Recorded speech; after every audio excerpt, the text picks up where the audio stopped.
First of all, before we get into this video, I should just apologize. I know it's been about a month since I have been able to post a video. My family, if you've been following this channel for any amount of time, know my daughter was born last year with like a rare condition that requires us to go to California, to San Diego, which is fortunately where my wife and I are from, to get help, get treatment for her, get the care that she needs. So we ended up needing to leave Idaho before I was originally planning on leaving for Idaho. I still was able to go on my pilgrimage to Montreal, which I will talk about in this video, talk about all the journaling, all the stuff that came with that. And then as soon as I got back, thankfully my daughter is doing well and everything's looking really good. But kind of had to jump back into the family stuff for a couple weeks.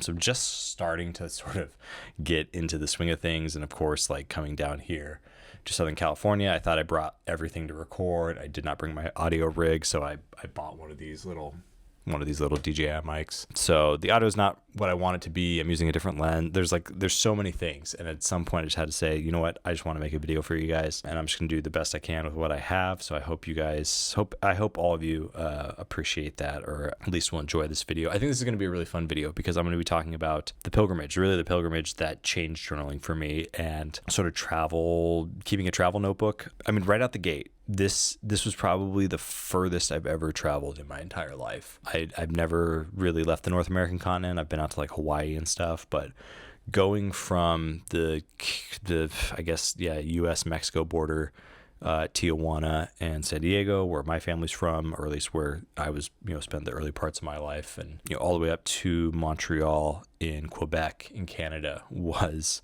probably, it was probably the furthest I've ever gone. Maybe Hawaii's a little bit farther, but just crossing the whole country was wild. And I'll talk a little bit about like what came together and everything, but specifically focusing on the notebook and how this thing really helped get me going on planning this and sort of seeing that I needed to do this pilgrimage. And then I can't imagine now having taken this journey and not having had this notebook, all the memories that I was able to save in here. If you guys have been reading me and following me on Substack, I already wrote a whole essay about this. I did like a whole photo journal sort of thing. I took like 16 different photos, or at least 16 photos that ended up in that essay, along with a bunch of other media. It's really cool. You should check it out. I'll link it in the description below. But yeah, with that, let's get into 5 things. It's really going to be 5 things that I wanted to talk about when it came to this journal. I guess I need to clip this mic on. See, I'm so not used to this. Let's first talk about medals and charms. I really didn't know this was a thing until, like, I've seen it on travelers' notebooks. I guess that's kind of the only place I'd seen it. And I guess I'd seen other people in the sort of the Catholic world and the religious community, probably other communities do this as well, where having miraculous medals or just medals for the saints, prayers, things like that. I still am looking for an Our Lady of Guadalupe medal, but that hasn't come together yet. At St. Joseph's Oratory, which was the pilgrimage site I went to in Montreal, I was stoked that they had these little St. Joseph medals here. And the front side has St. Joseph with the Christ Child, and the back side has the oratory, which is pretty cool. And I think this is actually the original chapel. It's not the new oratory, which is rad. And then this was a gift that I got here from the Sarah Club for my parish prior to going on this pilgrimage to pray for vocations in our diocese, and just the increase of vocations in our diocese, the protection for folks in our diocese who are pursuing religious life, and having these little medals here to sort of remember those prayers every time I was going to pray on this pilgrimage, and every time I went to go open up this notebook. That made this a little bit richer. That made this whole trip just like that much more focused and richer. Yeah, is that the right word? I guess. Yeah, like because I must have opened this thing like 100 times. Like, these are scratching the leather here. I kind of like the look, actually. Anyone who has had a traveler's notebook and has done charms, medals, things like that. I even bought a traveler's notebook charm on that trip, even though I don't have a traveler's notebook. This is my Paper Republic portfolio, which, shout out to anyone who's in Southern California. If you're watching this before, or I guess on May 22nd, I will be at the top drawer in Los Angeles with Paper Republic's team in Larchmont, I believe is the neighborhood. I'll be there probably for about an hour, from about 11 a.m. to noon. So if you guys wanted to do like an impromptu meetup, and you happen to be in Southern California, you like journaling, pilgrimages, really anything I talk about on this channel, that's a little, I guess, Easter egg in this video. Let's get into the practical stuff of this notebook. I've just been finding throwing my pin in the side here with the elastic, at least in the portfolio. This is a Lamy Safari. Getting into this notebook, let's talk about the itinerary, because that was huge. Planning this pilgrimage literally took, I'm gonna get these note cards out of the way just a bit, put them over here for right now. Planning this pilgrimage took just a ton of planning. I took 3 flights and 3 trains to get to Montreal, and that just took so much planning. The first few pages of this notebook were just dedicated to figuring out all the trains, the connections. I have driven into Toronto a couple times. I've never flown in, so like taking the Union Pearson Express and figuring out Via Rail and getting a Presto card. Presto, is it? I believe. Yeah. Having to ride a GO train when I came back and then figure out all that stuff. And just all the flights. I had connecting flights through Seattle on the way there, and then Dallas on the way back. There was just so much information, and just having that day by day in this notebook where I could just pop this open, know at any given time when I was supposed to depart, when I was supposed to arrive, what train car number I was in, or flight number, what seat I was in. This just made things so easy. I actually compiled this in this notebook first.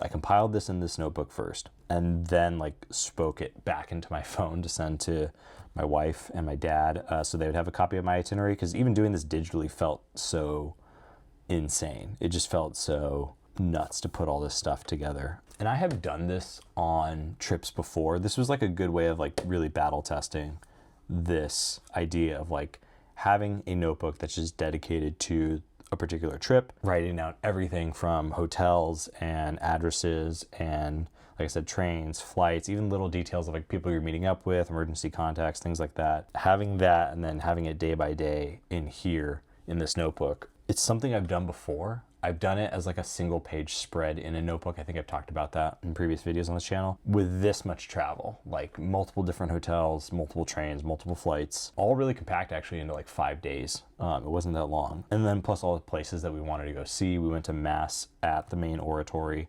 We actually did 2 masses, an English and a Spanish, or not Spanish. They do have a Spanish Mass there though, I think. An English and a French Mass. We did a French Mass on Saturday following the feast day of St. Joseph the Worker, and that was at Mary, Queen of the World, and then, which is the, I believe, the Basilica and the cathedral there at the Archdiocese of Quebec. That was awesome. That was all in French. And then we went to St. Patrick's for the the Sunday Mass. I guess it was the third Sunday of Easter, fourth Sunday of Easter. Just having all the details of like which Mass we were going to on what days and which places allowed us to see everything we wanted to see, do everything we wanted to do. Because this was not a diocesan pilgrimage. This was sort of a group of friends that just got together and just wanted to take a pilgrimage for the feast day of St. Joseph the Worker, which is why I just had to do so much planning. The next book in here that I need to talk about is this plain paper notebook. I got this from Paper Republic. Paper Republic has sent me stuff in the past. I've worked with them. As I said earlier in this video, I'll be in Los Angeles doing some stuff with Paper Republic. I have almost torn out half of this plain Paper Republic notebook. Just writing things down for people that we came across along our pilgrimage. My friend Tommy, who I was primarily on this pilgrimage with, and he was just coming from Ontario, next province over there in Canada. He even remarked, he's like, on the first day at the oratory, he's like, we have talked to so many people, like, and it was true. We met just tons and tons of people. We were having so many good conversations, so many coincidences and things were coming up too.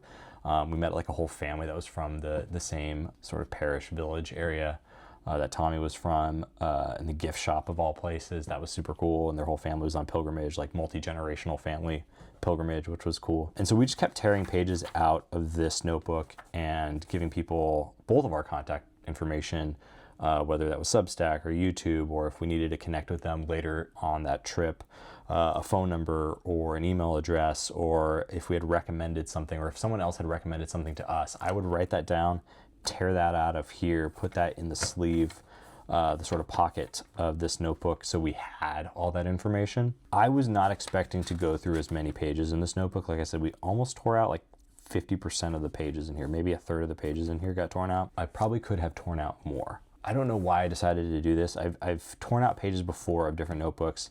I don't know why on this particular trip I felt like I'm gonna need a whole notebook of just blank paper to tear out for people. And I guess I didn't need a whole notebook. I could have torn out pages from my, first notebook, but actually I couldn't. I would have gone through, like I basically filled this notebook, this first notebook, this little field notes that I threw up front and then put this Montreal sticker on. I basically filled this in less than a week between itinerary stuff and then making notes and things that eventually became that essay. That essay was over 4,000 words, I think close to 5,000 words. A lot of that drawn from the notes that I did in the field notes. So I really needed to devote, I guess, a whole notebook to just paper that you could tear out. But something magical happens when you don't pull your phone out to share information with people.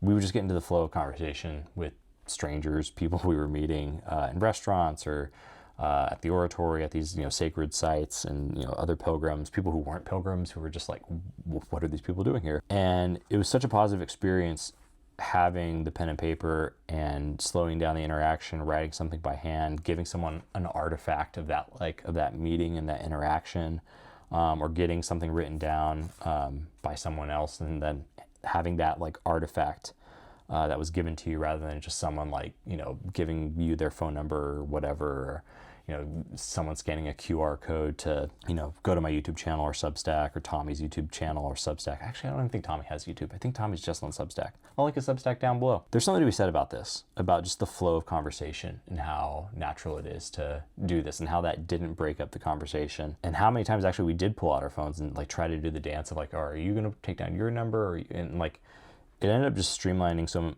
so many interactions by pulling this out, writing down our info. And there's just something about writing and carrying on a conversation that I feel like you can't do when you have your phone out. I don't know. Try it. It's worth doing. And if you meet people out in the world or sharing your information, give them a physical artifact to remember that meeting. That's one of the special things I think I took away from this whole journey. I'm gonna go to this notebook right here. I have these HHM clips are they from Japan, Taiwan? I got them from Ugg Monk. I like them because I can keep my place in these notebooks that otherwise, I wouldn't be able to keep my place in. This field notes I just had in the back because this was the field notes that I was writing in leading up to the pilgrimage. I ended up deciding to take it with me and just sort of slotting it into this back little pocket here, mostly because I wanted a place to put notes for things that were I'm thinking about this thing, whether it's something I need to do when I get back home, something for my daughter and doctor's appointments, whatever, or maybe something I want to do for my wife for Mother's Day, or something I got to do with my dad while I'm back in Southern California. Having a separate notebook, a separate place to just have thoughts come, and you're just not present for I'm on the other side of the North American continent. I can't do something about this right now, but I can write it down and I can have that for later. That I think was really, again, something that I didn't expect, but saved me multiple times a day and just allowed me to stay present and feel like I was still going to be able to do, and I have now, I've done all those things since I've been back in the last couple of weeks. That is a good reminder that you should take a notebook on vacation, pilgrimage, travel, journey, whatever you want to call it, that allows you to remember stuff for when you get back home. And that way you can just stay present, stay focused on wherever it is you are and whatever it is you're doing. The last thing I'll talk about with this setup that just felt so clutch, and it's something that's come in handy multiple times now, since I started carrying a pocket notebook and having a travel style notebook. I realized I don't know where this is right now. I think I have it back in the safe, but I have my Lockbee pocket notebook for my passport and important documents, or a separate copy of documents. I keep a separate itinerary in there. That notebook has saved me so many times. Having the portfolio while traveling from Paper Republic, other than, instead of the Grand Voyager, really did come in handy. Just having these pockets, this was a St. Michael prayer card we got at Mary Queen of the World, being able to carry the field notes in the back. This was jam-packed stuff before I got back home, and I was trying to find everything that came out of this after I got back and put it back the way it was when I first got back for you all. That didn't happen, but yeah, just stuffing prayer cards and notes that people left us, recommendations, little like hotel key card things that fit perfectly in here. Just so many things along the way that, yeah, I was able to just keep with me perfectly and not have to worry about losing. Just having a notebook with those pockets, so important. I was even able to fit these postcards, which shout out to Tommy Dixon, man. Tommy Dixon is amazing because I got this postcard for free from Cafe Olimpico, which is where we went for coffee the first day, yeah, right before we went to the oratory. And then we were at the Word, One Word. It's a bookshop there in Montreal by the university. And we walked in, I had to step out, but I told Tommy, oh, grab me one of those postcards, thinking they were free. They were not. They were $10 Canadian. And I guess it goes to helping keep up the bookshop or whatever. So God bless Tommy Dixon, because he bought me a $10 memory keepsake. But even these totally fit inside of this pocket notebook, and I was able to sling these all up together with the jump band. And having a pocket notebook to travel with, so important. So many things to think about. If you have like a traveler style notebook, or if you have a Paper Republic Grand Voyager and you don't have the pockets, I actually ended up throwing in one of these like paper pocket guys back here. I threw a couple things in here, like came across a few like stickers and like prayer card things that didn't matter, I would throw in here. I still don't like this. Like I wouldn't put my cards or cash in here because I feel like it would fall out too easy.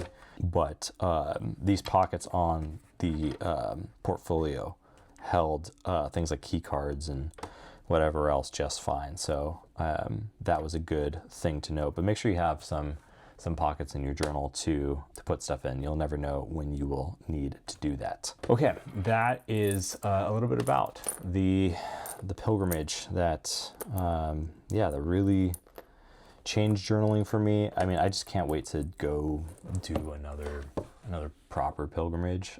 Probably won't happen till, well, it might find a way to get down to the Basilica of Our Lady of Guadalupe sometime by the end of this year. But if not, maybe back to St. Joseph's Oratory next year, or possibly Europe.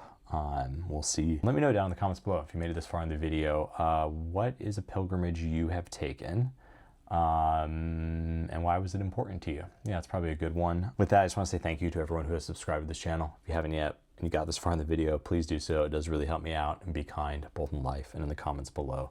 Like this video to send good vibes across the internet.